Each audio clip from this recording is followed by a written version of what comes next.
láti lè ṣe rédíò mọ̀lẹ́bí family radio 88.5 FM tó kalẹ̀ sí ìlú Abẹ́òkúta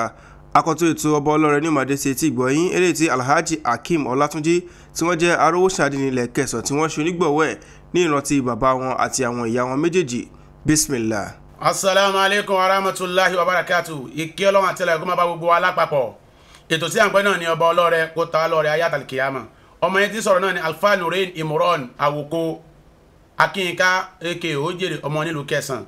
Ètò yìí náà ni bàbá wa tó ń ṣe olùgbọ̀wọ́ ètò yìí Alhaji wa Abdulhakeem Olatunji Akenji Arowo Adinni Kẹsàn orílẹ̀ aṣíwájú Adinni ọlọ́run dá Saraki Adinni ìléwọ́ orílẹ̀ wọ́n ṣe gbé ètò ìka ẹ̀ nírántí bàbá wọn àtàwọn ìyá wọn méjèèjì Alhaji wa Abdulwahab Ìṣọ̀lá Olatunji ìyá wa Àyìkẹ́ Tóókì Olatunji ìyá wa Rebecca Olatunji ọlọ́run bá wa kẹ́ wọn o ọlọ́run bá wa kẹ́ wọn bá wa kẹ́ wọn lórí àfáà mi tí wọ́n ṣe ètò yìí nígbà ayé wọn àfáà mi àṣẹ Ismail Abdulhamid Odùsínà ọlọ́mọba nkẹ́ wọn tí wọ́n jẹ́ ọ̀tún ìmáàmù ní Kẹsàn orílẹ̀ tí wọ́n jẹ́ ìmáàmù rátìbì ní àdúrà mi mọ́ṣáláṣí àdúrà mi gbà lọ́rùn dá nígbà ayé wọn tí wọ́n dẹ̀ tún jẹ́ ọ̀tún olórí ọmọ kékun gbogbo òkè ògùn lápapọ̀ nígbà ayé wọn lọ́wọ́ kó bá mi kẹ́ wọn bàbá tèmi náà Alhaji wa Imran Awoko Akande ọlọ́mọba mi kẹ́ wọn bisimilayi kúlọ̀ àtàwọn òkú tiẹ̀ náà ìyá mi bẹ̀rẹ̀ láti gba àwọn tí ká àdógbò ẹni tó lóbi láyé ẹ̀yọkàn dàbí méjèèjì ọlọ́run kó bá wa kẹ́ wọn àtàwọn tó ń ládàbí lórí wa èyí tí mo mú wá lónìí ayé Al-Qur'an tó sọ pé fàmà ya'mal mithqala sarratin khairan yara ẹni bá ṣe dáadáa tó bá wọn bí ọmọ náà gún yóò rí ètò tí àfáà wa Abdulhakeem Olatunji tí wọ́n gbé kalẹ̀ yìí wàláì kò ń ṣe pọ́kùnrin yìí ní tó bẹ́ẹ̀ àmọ́ torí pé ó máa ń ná sójú ọ̀nà ẹ̀sìn ọlọ́run jẹ́ ó ní jẹgbẹ́ lọ́n ti dáadáa ọlọ́run jẹ́ ó ní jẹgbẹ́ lọ́n ti dáadáa ọlọ́run bá jogún fún wọn gbogbo wọ ọlọ́lánú ìsìlámù náà ibi tó náwó yẹn sí wọn náà mọ̀ pé tí kú bá kẹ́ ẹ mọ́ bẹ́ẹ̀ àlìkíyámọ̀ rẹ̀ ò lè dá o ẹ náwó sínú ẹ̀sìn ẹ fi owó yín ṣe dáadáa nínú ẹ̀sìn ẹni ó sínú ẹ̀sìn o torí pé wàá mọ̀ ya'mal mithqala sarratin sharran yara o tó ẹ pé ẹni bá lówó nínú ẹ̀sìn ó bá fi ṣàbúrú náà ni bí ṣe àìbí ẹ bá mọ bí ọmọ náà gún wàláì tàláì èèyàn nígbà lọ́pọ̀tà gbogbo ẹ̀fọ́ àbúrú náà ni ọlọ́run fi san ẹ̀san fẹ́ni tó bá ṣàbúrú ẹ dákun gbẹ̀yìn ló wà nínú ẹ̀sìn ẹ já ṣe dáadáa gbogbo ẹni bàbá tó ṣàgbárùkù ètò yìí ọlọ́run bá mójútó wọn o bá mójútó wọn gbẹ̀yìn olówó ẹ̀sìn ẹ dákun ẹ fowó yín ṣe dáadáa ẹ fowó yín ṣe dáadáa bàbá kan nígbà ayé rẹ̀ ànábì ní bàbá ó wá kí ànábì ní bàbá ẹ máa wá lọlé ó dàgbé àsìkò àti kó yín ti dé tán nínú dáadáa tẹ́ni tó ṣe dáadáa sójú ọ̀tọ̀ lọ́hun tó fẹ́ rí nìyẹn o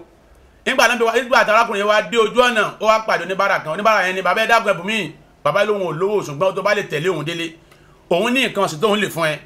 oníbàárà yìí tẹ̀lé bàbá yìí délé bàbá yìí fún ní odidi àgbò méjì ó dẹ̀ tún fún ní odidi àgùntàn méjì ó ní lọ́ọ́ ta àgbò kan àti ewúrẹ́ kan kó fi yẹn máa fowó ẹ̀ jẹun ṣé orí àgùntàn kan tó gbọ́ àti àgbò kan yẹn kó máa sìn kó máa bí sí kó máa rẹ̀ sí nígbà tó máa dìrún àṣírí bàbá yìí lọ́kọ́ wá kírun àṣírí tí wọ́n lè sọ fún ànábì bàbá yòókù kí àṣírí tó tó nígbà tí bàbá yìí tánàbí bàbá yìí ní kí ló ṣe ànábì ní bàbá yìí kú kí ló ṣe nígbà tẹ́ ẹ̀ lọ́lé bàbá yìí wá sọ ìtàn yìí fún ànábì wá tọ̀ bó ti rí gbogbo ẹni bá ti ń ṣe dáadáa yóò máa lo òkè sí ní nǹkan máa dáa fún yóò máa gbé aburú kúrò fún lójú ọ̀nà torí náà Alhaji wa Abdulhakeem Olatunji tó ń ṣe dáadáa ọlọ́run bá máa fi gbé aburú kúrò fún wọn kó ti fi kẹ́ àwọn òbí wọn kó dẹ̀ fi ṣàánú gbogbo kálukú náà gbogbo ẹ̀yin olówó ẹ̀sìn ẹ ṣe dáadáa sójú ọ̀nà tọ́lọ́run tànábì àgbọ̀dọ̀ kápẹ́ láyé tó àpẹ́ lọ́run jù bẹ́ẹ̀ lọ má nà tán ni ayé àsùnnára àlìkìyámọ̀ ló wà ó lè jẹ́nu náà ó sì lè jẹ́nu àlìjánnà èmi ọmọ ilé ẹ̀kan tí mo ń sọ̀rọ̀ Alfa Nurein Imran Awoko ọlọ́run kó jẹ́ kí n láṣepẹ́ ó ṣeé ṣe kárẹ́ tó fẹ́ bá mi sọ̀rọ̀ lẹ́yìn ètò tẹlifóònù nàbà mi lélẹ́yìí 080 30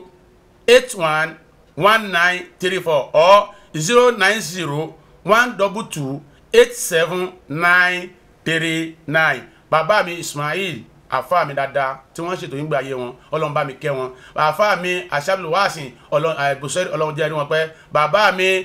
aṣáàbàsì lágbàdo ọlọ́run jẹ́ ní wọn pẹ́ bàbá mi àgbà tán jẹ́ mùdírù àmọ́ásìs mọ́kásù nàìjíríà bàbá àgbà tẹ́rẹ́ mufti dìyà ògbà àlímọ̀ṣọ́ ọlọ́run jẹ́ àfáà mi pẹ́ o gbogbo àwọn àfáà mi ọlọ́run jẹ́ ní wọn pẹ́ má ṣe mi lọ́mọ bú lọ́dọ̀ wọn ìtọ́dún yìí ọlọ́run máa fi ṣàṣemọ́ fẹ́mi náà àtẹnìkọ̀kan subhana rabbika rabbil izzati amma yasifun wa salamun alal mursalin walhamdulillahi rabbil alamin. ètò ọba ọlọ́rẹ̀ lẹ ṣẹ̀ṣẹ̀ gbọ́ tán eléyìí tí Alhaji Abdulhakeem Olatunji tí wọ́n jẹ́ Arowo Adinni ilẹ̀ Kẹsàn tí wọ́n ṣe onígbọ̀wọ́ ẹ̀ ní ìrántí bàbá wọn àti ìyá wọn méjèèjì abiola ọ̀bàlà kí ó gba lẹ́sìn fún wọn kí ó sì bá wa fi àwọn òbí wọn náà sí Aljannatu Firdaus àmín.